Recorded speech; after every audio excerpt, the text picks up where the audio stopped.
يبا ابي 200,000 دينار الحين. شنو؟ ايه ولا بقول حق امي على كل شيء. ايه وانا بعد نفسه، اللي بتعطيه اياه تعطيني اياه.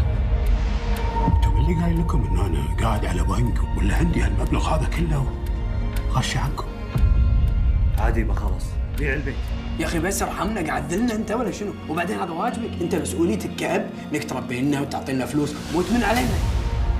راشد خلي السجن احسن لك، فشلنا. دنانير اذا انت واضح احنا مو راضيين، احنا عندنا ربع، عندنا حبيب، الساعه الوقت. دنانير يبا دنانير يبا تكفى طول بالك دنانير كله منكم انت دنانير. تعال قاعد اكلمك يا اخي، تعال. صاير ليش صار؟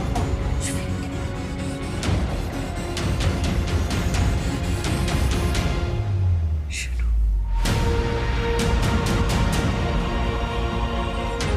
كسرى على الMBC دراما، رمضان يجمعنا.